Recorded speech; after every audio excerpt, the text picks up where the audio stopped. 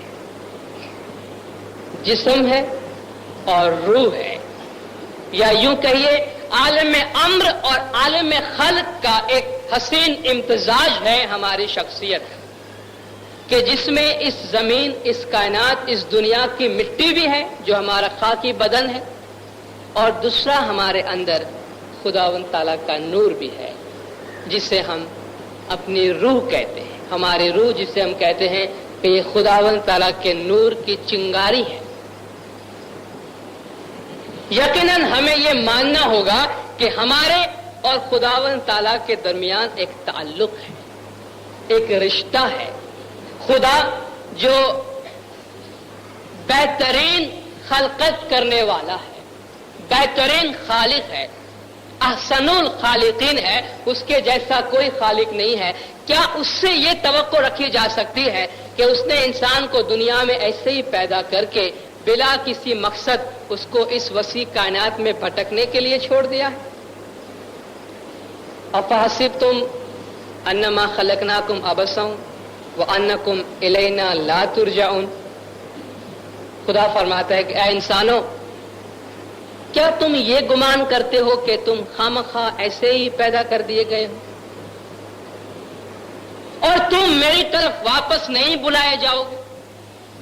خداوند تعالیٰ اگر ایک ذرے کو بھی پیدا کرتا ہے تو اس میں ایک مقصد ہے، وہ خداوند تعالیٰ حکیم مطلق ہے، اس کے ایک ایک کام میں ایک حکمت پائی جاتی ہے۔ اس وسیع کائنات کو پیدا کیا اور اس کائنات میں ہم کہتے ہیں کہ انسان اشرف المخلوقات کا مرتبہ رکھتا ہے، تو اشرف المخلوقات کی تخلیق کیا خامخواہ ہوئی ہے؟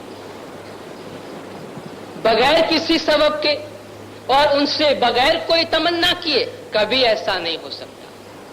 مشہور اسماعیلی دائی ابو یعقوب السجستانی وہ کہتے ہیں کہ خداوند تعالیٰ کی ایک منشا ہے، خداوند تعالیٰ کا ایک ارادہ ہے، خداوند تعالیٰ کا ایک ول ہے، منشا کو ہم ول کہتے ہیں، خدا کی ایک مرضی ہے، وہ کچھ کہنا چاہتا ہے، اس پوری کائنات کو پیدا کر کے وہ کچھ میسج دینا چاہتا ہے، اور اس ول کے بغیر، اس منشا کے بغیر، اس ارادے کے بغیر آپ خداوند تعالیٰ کا تصور نہیں کر سکتے ہیں۔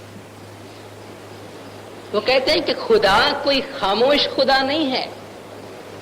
کیا ہم یہ تصور کریں کہ خدا ایک جگہ پہ بیٹھا ہوا بالکل خاموش، نہ کچھ کہنا چاہتا ہے نہ کچھ سننا چاہتا ہے؟ نہیں، وہ خدا کچھ کہنا چاہتا ہے، اس خدا کا ایک ول ہے، اور خدا یہ چاہتا ہے کہ اس کا ارادہ اور اس کی منشا مخلوق تک پہنچے، اور خاص طور پہ اشرف مخلوق تک پہنچے، یعنی انسان تک پہنچے۔ لیکن میں نے پہلے ہی آپ سے یہ ذکر کیا کہ خدا انسان کی صفات سے، انسان کے حواس سے، انسان کے ظاہری پہنچ سے بہت اوپر ہے۔ ہزاروں برس سے انسان نے کوشش کی ہے، لیکن براہ راست کوئی یہ نہیں کہتا کہ اس نے خدا کو دیکھا ہے، خدا تک پہنچا ہے اپنے ان ظاہری حواس کے ساتھ۔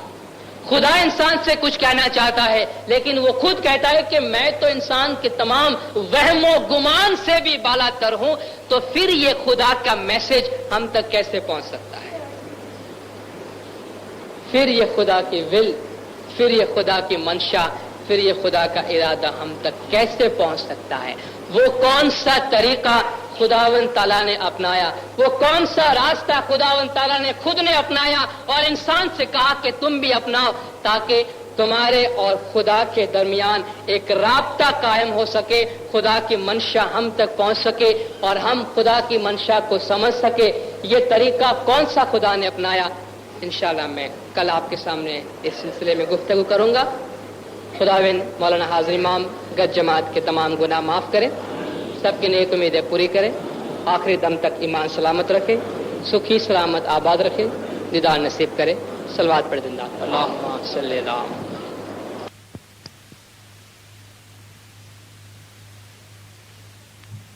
بسم الله الرحمن الرحيم.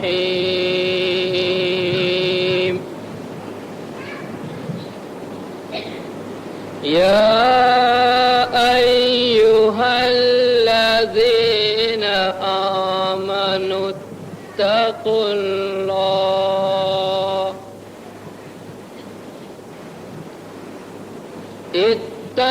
الله وابتغوا إليه الوسيلة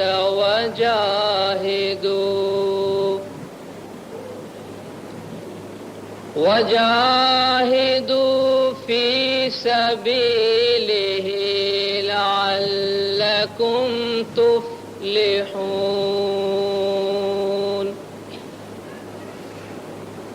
صدق اللہ العظیم.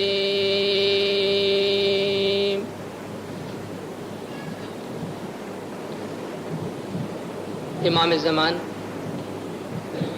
سرکار عالی وقار نور خدا بن برحق نور مولانا شاہ کریم الحسینی حاضر امام کے مبارک نام پہ صلوات پڑھ دندار. اللہم صلی علی محمد و آل محمد. دیندارو،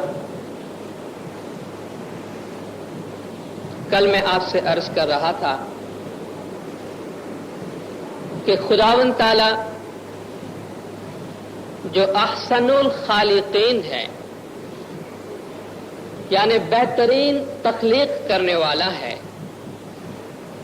خداوند تعالی جو حکیم ہے، جس کے ہر کام میں، جس کی ہر بات میں ایک حکمت پائی جاتی ہے، وہ خدا اس مخلوقات کی طرف اپنی منشا، اپنا ارادہ، اپنی رضا کیا کہنا چاہتا ہے خود وہ ان مخلوقات تک پہنچانا چاہتا ہے. کائنات کا ایک بھی ذرہ ایسا نہیں ہے جس کے متعلق ہم یہ تصور کر سکے کہ خدا نے اس کو عبث اور خامخواہ تخلیق کیا ہے. ان فی خلق السماوات والارض واختلاف اللیل والنہار لآیات لأولی الالباب. خدا فرماتا ہے کہ زمین و آسمان کی پیدائش میں، دن اور رات کے ہیر پھیر میں ان لوگوں کے لیے نشانیاں موجود ہیں جو عقل رکھتے ہیں، جو سمجھداری رکھتے ہیں. اور وہ عقل والے کیا کرتے ہیں؟ الذین یذکرون اللہ قیاما وقعودا وعلی جنوبہم. وہ عقل مند لوگ وہ ہیں جو جبکہ کھڑے ہیں، بیٹھے ہیں یا لیٹے ہیں خدا کا ذکر کرتے ہیں. اور کیا کرتے ہیں؟ وَيَتَفَكَّرُونَ فِي خَلْقِ السَّمَاوَاتِ وَالْأَرْضِ. زمین و آسمان کی تخلیق میں، زمین و آسمان کی پیدائش میں غور و فکر کرتے ہیں. اور جب غور و فکر کرتے ہیں تو بے ساختہ یہ کہہ اٹھتے ہیں کہ ربنا ما خلقت ھذا باطلا. اے ہمارے پروردگار، تو نے ان کو بیکار پیدا نہیں کیا ہے. سبحانک، تیری ذات پاک ہے، بابرکت ہے. فقنا عذاب النار، ہمیں آگ کے عذاب سے محفوظ رکھنا. قرآن حکیم کو اٹھائیے، خاص طور پہ سورۃ الرحمن کو اٹھائیے. خداوند تعالیٰ اپنی ایک ایک نعمت کو گنواتا ہے. میں نے تم پر یہ نعمت کی، فَبِأَيِّ آلَاءِ رَبِّكُمَا تُكَذِّبَانِ. اے انسان اور جنات، تم اپنے پروردگار کی کون کون سی نعمت کو جھٹلاؤ گے؟ تم اپنے پروردگار کی کون کون سی نعمت کو جھٹلاؤ گے؟ بار بار ہر آیت کے بعد ایک آیت یہ آتی ہے، فَبِأَيِّ آلَاءِ رَبِّكُمَا تُكَذِّبَانِ. دنیا میں اتنی بے جان چیزیں، یہ آسمان، زمین، سورج، چاند، ستارے، مٹی، کنکریاں، اس کے بارے میں بھی جب خدا کہتا ہے کہ اس میں نشانیاں ہیں، اس میں ایک میسج ہے، ایک پیغام ہے، تو اشرف المخلوقات انسان کہ جب اس کی تخلیق کی بات کرتا ہے خدا تو عام بات نہیں کرتا ہے، قسمیں کھا کے بات کرتا ہے. بھلا بتائیے، خدا کو بھی قسمیں کھانے کی ضرورت ہے؟ لیکن آپ دیکھیے جہاں خدا انسان کی بات کرتا ہے، جہاں خدا انسان کو پیدا کرنے کی بات کرتا ہے تو ایک نہیں دو نہیں چار قسمیں کھاتا ہے۔ وَالتِّينِ وَالزَّيْتُونِ وَطُورِ سِينِينَ وَهَٰذَا الْبَلَدِ الْأَمِينِ لَقَدْ خَلَقْنَا الْإِنسَانَ فِي أَحْسَنِ تَقْوِيمٍ۔ والتین والزیتون، انجیر کی قسم ہے، زیتون کی قسم ہے، طور سینا کی قسم ہے، اور اس امن والے شہر کی قسم ہے۔ یہ چار ظاہری الفاظ ہے، چونکہ موضوع سے باہر ہے اس لیے میں صرف اتنا گزارش کرتا ہوں کہ یہ چار ظاہری چیزوں کی قسم نہیں ہے، بلکہ اسماعیلی تعلیمات کے مطابق اس کے پیچھے تعویل ہے، باطن ہے۔ اور یہ جو چار قسمیں خدا کھاتا ہے وہ عقل کل، نفس کل، ناطق اور اساس، یہ چار بلند و بالا روحانی ہستیوں کی قسمیں کھاتا ہے خدا، کہ عقل کل کی قسم ہے، نفس کل کی قسم ہے، ناطق کی قسم ہے اور اساس کی قسم ہے۔ بھئی قسم کھا کر کیا کہنا چاہتے ہیں؟ لَقَدْ خَلَقْنَا الْإِنسَانَ فِي أَحْسَنِ تَقْوِيمٍ، واللہ انسان کو ہم نے بہت اچھا بنایا ہے، انسان کو ہم نے بہترین بنایا ہے۔ اگر انسان کو بہترین بنایا ہے تو کیا انسان کی تخلیق بے مقصد ہو سکتی؟ بلکہ یوں کہنا چاہیے کہ یہ انسان ہی ہے جس کے لیے خدا نے اس پوری کائنات کو بنایا ہے۔ دنیا سرجے نے شامور ان اپایا، پون پانی پیدا کیدا، کہورے جیو تمہیں کس کارن آویا نہ کیدی صاحب جی نسریوا۔ زمین، آسمان، سورج، چاند، ستارے، یہ سب خدا کی نعمتیں انسان کے لیے ہیں۔ انسان کس کے لیے ہے؟ جب انسان کی تخلیق کی گئی ہے، قسمیں کھا کے خدا کہتا ہے تو پھر خدا یہ کہتا ہے کہ افحسبتم انما خلقناکم عبثا وانکم الینا لا ترجعون، کیا تم یہ خیال کرتے ہو کہ ہم نے تم کو ایسے ہی پیدا کیا ہے بیکار، خامخواہ، اس کا کوئی مقصد نہیں؟ البتہ اس کا مقصد ہے۔ خداوند تعالیٰ انسان کو پیغام دینا چاہتا ہے، انسان خدا سے پیغام لینا چاہتا ہے، انسان اپنے خالق، اپنے رب، اپنے پروردگار کے قریب ہونا چاہتا ہے۔ لیکن کل میں نے گزارش کی خدا انسان کے حواس سے بالاتر ہے، تو جب وہ انسان کے پاس آنا چاہتا ہے، جب وہ انسان کو کچھ بتانا چاہتا ہے تو کیا کرتا ہے؟ جنہیں رنگ نے روپ نہیں کچھ نام نہ ٹھام، گور پیر صدر دین رحمت اللہ علیہ بوجھ نرنجن میں فرماتے ہیں، جنہیں رنگ نے روپ نہیں کچھ نام نے ٹھام، سو گپتا پرگٹ بھیا لاکھ دھرو تس نام۔ نہ اس کا کوئی رنگ ہے، وہ صرف نور ہے، نور ہے، توانائی ہے، طاقت ہے۔ اس کا کوئی رنگ نہیں ہے، اس کا کوئی روپ نہیں ہے، نہ کوئی نام ہے، نہ کوئی ٹھام ہے۔ وہ چھپی ہوئی ہستی نے اپنے آپ کو اپنے مظہر میں ظاہر کیا، پھر یہ سمجھ لو کہ اس کے لاکھوں نام ہو گئے، ہر ایک نے اپنے اپنے خیال کے مطابق اپنے اپنے نام سے اس کو پکارا۔ خدا اپنے مظہر کے ذریعہ، مظہر کہتے ہیں وہ جگہ یا وہ ہستی جہاں سے خدا اپنے آپ کو ظاہر کرتا ہے، جہاں سے خدا کی منشا، جہاں سے خدا کا ارادہ، جہاں سے خدا کا ول انسان تک پہنچتا ہے۔ انسان جسم اور روح دو چیزوں کا بنا ہوا ہے۔ ہماری ایک جسمانی زندگی ہے، ہماری ایک روحانی زندگی ہے۔ ہماری جسمانی زندگی فانی ہے، ہمارا جسم اس زمین کا ہے، یہیں سے پیدا ہوا، یہیں واپس جائے گا، لیکن وہ انسان کی روح ہے، وہ انسان کا باطن ہے، انسان کے اندر وہ خداوند تعالیٰ کے نور کی چنگاری ہے، جس کے بارے میں خدا نے فرمایا ہے کہ نفخت فیہ من روحی، اس میں میں نے اپنی روح پھونکی ہے، وہ دائمی ہے، وہ باقی ہے، وہ روحانی ہے۔ اور جب انسان ظاہر اور باطن، جسم اور روح دونوں کا مرکب ہے تو اس کو جسمانی اور روحانی دونوں دنیاؤں کے لیے پیغام اور ہدایت کی ضرورت ہے۔ اس لیے خداوند تعالیٰ نے جس ہستی کو اپنا مظہر قرار دیا، آپ اس کو پیغمبر کہیے یا امام کہیے، دور نبوت میں وہ پیغمبر ہوتے ہیں, دور امامت میں وہ امام ہوتے ہیں. وہ مظہر ذات الہی وہ بھی جسمانی اور روحانی دونوں دنیاؤں پر مشتمل ہوتے ہیں. وہ جسم میں ہمارے ساتھ ہوتے ہیں, جسمانیت میں ہمارے جیسا انسان ہوتے ہیں, نورانیت میں وہ عالم نورانیت کے ساتھ تعلق رکھتے ہیں. جس وقت خداوند تعالیٰ نے حضرت آدم علیہ السلام کی تخلیق کی تو اس کے بارے میں خدا نے کیسی بہترین بات بتائی کہ وَإِذْ قَالَ رَبُّكَ لِلْمَلَائِكَةِ إِنِّي خَالِقٌ بَشَرًا مِّن طِينٍ. جب تمہارے پروردگار نے فرشتوں سے کہا کہ ہم مٹی سے ایک انسان بنانے والے ہیں. دیکھیے یہاں جسمانیت کی بات ہے.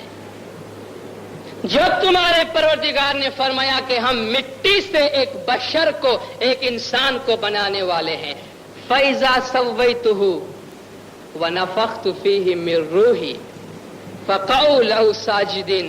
جب میں اس کو مکمل کر لوں اور اس میں اپنی روح پھونک دوں تو اے فرشتوں تم اس کے آگے سجدہ کرتے ہوئے گر جانا. دیکھیے جب پہلے درجے کی بات کرتا ہے, پہلے مرحلے کی بات کرتا ہے تو خدا یہ نہیں فرماتا کہ اے فرشتوں جب میں مٹی سے ایک پتلا بنا لوں تو تم اس کے آگے سجدہ کرنا, بلکہ دوسرے مرحلے پہ فرماتا ہے کہ نفخت فیہ من روحی, اس میں میں اپنے روح کو, اپنا نور کو منتقل کر دوں تو پھر تمہیں اختیار ہے کہ تم سجدہ کرو, اس لیے کہ وہ میرے امر کا مظہر بنتا ہے. ہم نے آج تک اولی الامر کی رٹ لگائی ہے. اولی الامر کا مطلب یہ ہے کہ زمانے کا امام خداوند تعالیٰ کے امر کا مظہر ہوتا ہے. زمانے کا امام کا جو قول ہوتا ہے وہ خدا کا قول ہوتا ہے, کسی اور کا قول نہیں ہوتا ہے.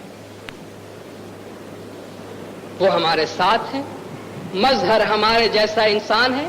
وہ خود کہتا ہے قل انما انا بشر مثلکم, اے محمد کہہ دو ان سے میں تمہارے جیسا بشر ہوں, میں تمہارے جیسا انسان ہوں. لیکن یاد رکھو یوحا الی, مجھ پہ وحی آتی ہے, میرا ایک تعلق اس دنیا کے ساتھ ہے جو تمہارا نہیں ہے.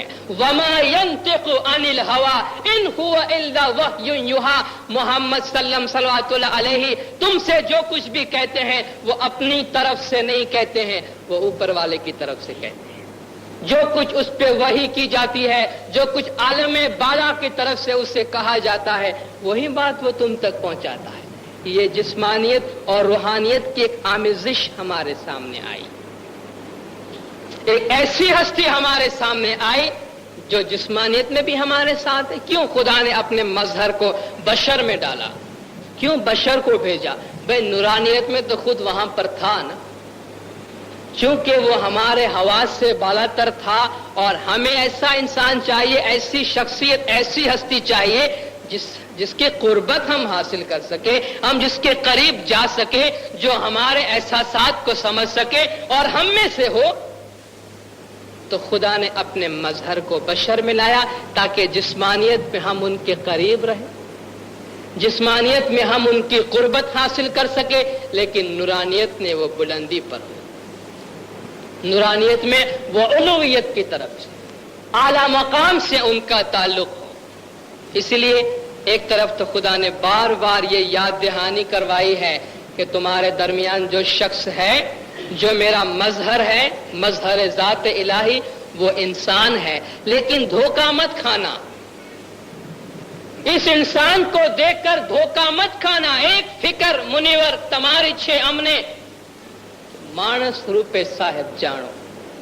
پیر کو صرف ایک فکر ہوئی کہ انسانی جامع میں مظہر ذات الہی کو تم پہچان سکو گے یا تم صرف اس کو انسان ہی سمجھ لو گے. مجھے اس بات کا ایک خوف ہے, اس بات کا ایک ڈر ہے. وہ تمہارے پاس انسان ہے. ماضی میں انبیاء کی تاریخ اٹھا کے دیکھیے, پیغمبروں کی جو جو قوم گمراہ ہو گئی ہے اس کی ایک بہت بڑی وجہ یہ تھی کہ وہ پیغمبروں کو محض اپنے جیسا ایک انسان سمجھتے تھے اور ان پر اعتراضات کرتے تھے کہ بھئی یہ تو انسان ہے، مالی طور پہ ہم سے بھی نیچا ہے، ہم سے بھی گرا ہوا ہے، نہ ان کے ساتھ کوئی فرشتے ہیں، نہ ان کے پاس کوئی دولت ہے، نہ کوئی خزانہ ہے، یہ ان کو اچانک یہ فضیلت کیوں حاصل ہو گئی؟ اگر خدا ہم سے کوئی بات کرنا چاہتا ہے تو کسی فرشتے کو کیوں نہیں بھیجتا؟ اس کا جواب بھی خدا نے یہی دیا کہ ان انسانوں سے کہہ دو کہ انسانوں کو پیغام دینے کے لیے اگر میں فرشتے کو بھی بھیجوں گا تو انسان بنا کے بھیجوں گا، فرشتے کو بھی بھیجوں گا تو بشر بنا کے بھیجوں گا، اگر فرشتوں کے درمیان بھیجنا ہو تو فرشتوں کو بھیجوں گا، کیونکہ اگر تمہارے درمیان فرشتہ آیا تو وہی بات ہوئی کہ تم اس سے کوئی چیز حاصل نہیں کر سکو گے۔ ایک جگہ وہ بشر ہے، لیکن دوسری جگہ خدا اس کے نورانیت کو بار بار ظاہر کرتا ہے، بار بار یقین دلاتا ہے کہ اس کے اندر نور خداوندی اپنی پوری آب و تاب کے ساتھ جلوہ گر ہے۔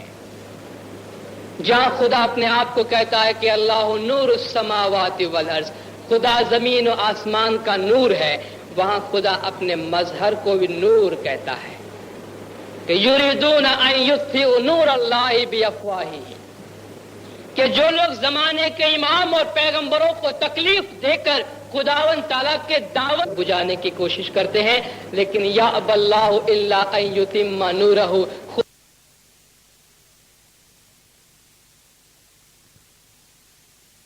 یأبی اللہ الا ان یتم نورہ، خدا اپنے نور کو پایہ تکمیل کو پہنچائے گا، یعنی اس سلسلے کو، مظاہر کے سلسلے کو آگے سے آگے بڑھاتا جائے گا تاکہ ہر زمانے میں وہ چلتا رہے۔ ہم دعا مانگتے ہیں خدا سے اہدنا الصراط المستقیم، یہ دعا خدا سے ہی ہے نا یا کسی اور سے ہے؟ خدا نے ہم کو سکھایا کہو اہدنا الصراط المستقیم، کہ ہمیں سیدھی راہ بتا، اور وہاں خدا محمد سے کیا فرماتا ہے؟